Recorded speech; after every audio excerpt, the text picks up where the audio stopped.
This video is going to evaluate the value of sport and physical activity to support wider development goals. First of all, sport is defined by Oxford Dictionaries as an activity involving physical exertion and skill, in which an individual or team competes against each other for entertainment. In relation to sport for development, sportanddev.org defines sport as sport is generally understood to include physical activities that go beyond competitive sports. Sports development can be defined as a process whereby effective opportunities, processes, systems and structures are set up to enable and encourage people in all or particular groups and areas to take part in sport and recreation, or to improve their physical performance to whatever level they desire. Where a sport can use the value of effort as well as controlling how to manage victory and defeat to be a powerful tool in helping the United Nations achieve the Millennium Development Goals. In particular, the 8th MDG, which is creating a global partnership for development. Sport plays a role in developing networks through governing bodies, governments and organisations. Sport also plays a role in helping to reach other development goals, such as number 3, promote gender equality and empower women. Sport helps this by increasing self-confidence, self-esteem and control over your body. Number 5 is improve maternal health. Sport supports this by offering girls and women better access to services about reproductive health, as well as fitness levels helping postnatal recovery. This is particularly important as sport is one of the main sources of togetherness in the form of Olympism.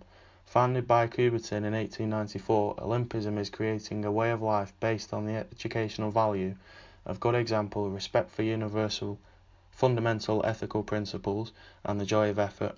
The idea of Olympism is using sport to promote the preservation of human dignity and a peaceful society. Football is most commonly used in sport for development and peace programs. Grassroots soccer is a prime example. It promotes prevention and awareness of HIV and AIDS in Africa through soccer. UNICEF stands for the United Nations Children's Fund. It is an international organisation that was set up initially in 1946 to provide support for children from the effects of the Second World War. It comprises of over 7,000 people in 157 different countries worldwide. UNICEF believes that sport plays a vital role in children's lives, developing self-confidence, motivation and promoting active lifestyles. There are many famous ambassadors for the organisation, including Andy Murray, Jack Whitehall and Sir Alex Ferguson, who use their elevated status to bring awareness to this organisation. Soccer Aid, created by Robbie Williams and Jonathan Wilkes in 2006, is an event that uses sport to bring people together to promote raising money for international development. Celebrities such as Gordon Ramsay and John Bishop face up to true legends of the game, for example Zinedine Zidane and Ronaldinho. To date, 24.7 million has been raised. The money has helped provide nutritious food, clean water, vaccines, as well as prevention of abuse in countries that need it most, for example Congo and Djibouti. Soccer Aid is such a success as it brings together fans of the world's most followed sports, put aside rivalries and help the less fortunate. It gets footballers and celebrities to use their elevated level of fame for a good purpose. FIFA invested billions prior to the 2014 World Cup and the 2016 Olympic Games in Brazil. FIFA says that it covered the operational cost of the tournament that added up to $2 billion. Brazil spent $11.6 billion on the World Cup.